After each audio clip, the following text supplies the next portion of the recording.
Guys, I'm teaming up with my good friend, retired Navy SEAL Jocko Willink for something real special. Jocko started Jocko Fuel when he found out the supplements he was buying for himself and his family were filled with heavy metals and ingredients he was unaware of. He wanted a line of supplements and consumables that had all of the good, effective ingredients and none of the bad. So we made it happen. I got set up with all of the key products, and we want to do the same for you. Jocko Go energy drinks for clean, sustainable energy. Jocko Milk Protein for 30 grams of delicious grass-fed protein, plus a full line of supplements to support mood, focus, hydration, joints, and more. Jocko Fuel supplements are scientifically formulated and made with ingredients that are clinically tested. They are better for you options with no artificial flavors or sweeteners, no added sugar, and no gray area ingredients or banned substances. It's clean fuel with health compromise. And right now, you can get 20% off when you use code Chael at jockofuel.com. Or if it's easier,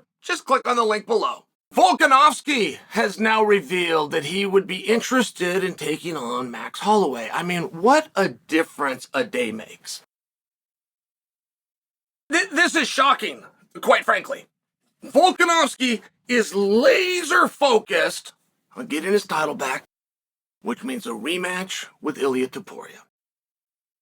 Ilia Topuria was called out by a 135 pounder named Sean O'Malley, and everybody thought that was a good idea, only because there was no other idea.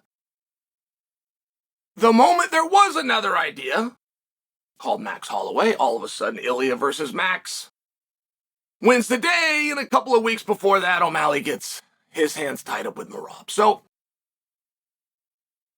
you then run into, well, what are we going to do with Volk? It's a very interesting spot. We understand that a person being knocked out requires a certain sensitivity.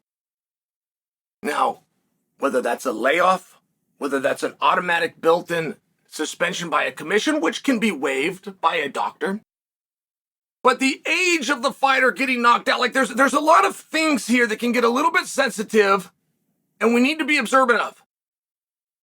It was very interesting with Volk because Volk consistently throughout his career has had one request. This is very consistent. He will win massive fights and go to press conferences and say the same thing.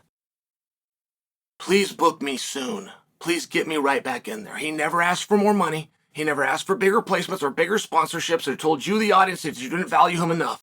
He very consistently said, turn me around and do it quick. Now, he finally, after Islam Part 2, let us in on why. And it was very compelling. And talk about something that was sensitive. We all stood back. He let us know the mental side and some of the bad habits and decisions he will find himself in when he's not training for a camp, right? It might sound simplistic, but he was the first to really admit it. So he took precedence. He got to not only get in line, he got to cut the line. But now that we're confronted with two knockouts of unblemished #1 GOAT standing, #1 pound for pound standing, featherweight championship is all met with 2 defeats at 35 plus years of age by finish. And you just run into a spot where you go, what do we do? Like, if Volk wanted to make the argument, I've never asked you for anything, and I am now, he would win. He'd be right. If Volk said, I gave Topuria a shot, and all I want back is the same thing that I already gave, he'd be right. If you were to say that Max Holloway is clearly the top contender, and then you realize that Volk could beat him not once, not twice, but 3 times, you'd be right. And then you would remember and you would hang your hat on one argument, which is Volkanovski asked for a little time off. And you'd be right. Through all of that, at one point, while asking to get turned around, while saying he wants Ilia, why saying he wants right back, why saying he deserves the reshot, at one point he did slip out of his mouth, I would like to take a break. Okay. Well, now that you know the score, okay, now that you know what time it is, here you have Max Holloway, who was the odd man out at 145.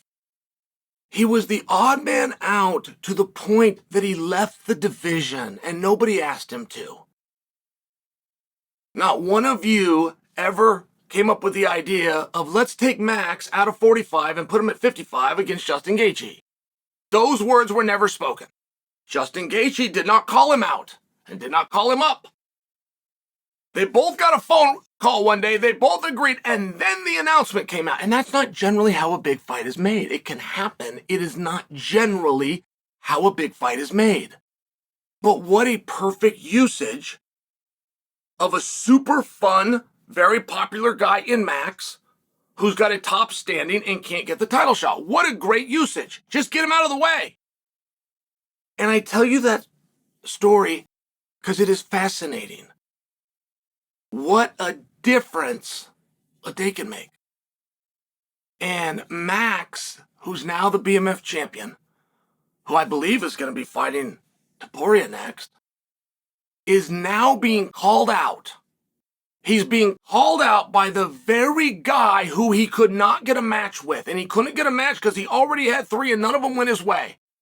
There was no ability and no storyteller good enough to get him the 4th shot. And it's not that the promotion is calling. It's not that Max called for it. The guy himself. It's not a lot of fun in this sport to have to fight somebody a second time, particularly if you win. But if you did win, you understand the importance. Like that little bit of sportsman in you, no matter what a dirty, filthy rat you are, a little bit of you will understand. I took this from this guy. I don't like this guy, but I got to give him a second shot. But once you get 2, there is no third. There's just not. And if you have an unprecedented time, well, as a matter of fact, we do. We have an unprecedented time here in Volk and Max. And if it goes the same way 3 times, not to mention the gap is getting bigger. It's not the other side. It's not that you had a big gap and it started to get tighter. It starts to get looser the other way. There is not a storyteller amongst us good enough to get Volkanovski to agree to the 4th time. And now, not only is he agreeing to it, he suggested it. And Volk touched on everything I just said. Volk said, well, now that he's got the BMF, yeah. And we could do a 4th fight. Yeah, I would fight him. If he put up the BMF, I would fight him. And I just feel like there's a lot on that. I mean, first off, the message is, right, the overarching message is when your phone rings and you say yes. I hear fighters that have turned something down and then they'll come out to the media and go, well, my managers, this just didn't make sense. It doesn't have to make sense to you or your managers. When the second floor of the UFC call, that's the boys it has to make sense to, and it already has. That's why your number got typed in. Okay, that's when you know if something makes sense. The rest of the time, you're just shopping ideas.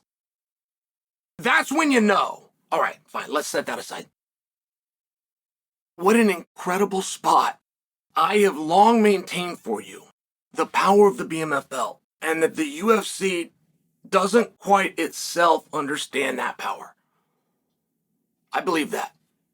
Now, the Olympic Games is the exact same tournament as the World Championships. All of Earth, and there's a process, and they whittle their way down, and they contest it right here, and they mark it on the calendar every year. But every 4th year, they call it the Olympics. And many of you don't know, you don't follow amateur sport. I don't mean to condescend to you. When you see the Olympics every 4 years, that same tournament happens every single year. With or without NBC and the Peacock, that same tournament happens. But every 4th year, they call it the Olympics. And that's the one that you hear about. And that's the one that you wait for. And that's the one that gets on TV. And there is a prestige to the rarity. And I'm stating for you the obvious, but I maintain for you that same prestige comes with the BMF. And the mere fact that Volkanovski, the pound for pound, the featherweight, the great, is now willing to do something that nobody else has ever even been asked to do a 4th time with the same guy who have not split outcomes, but he's willing to do it because the BMF is up. I feel that it further illustrates my point, which is how much we all love.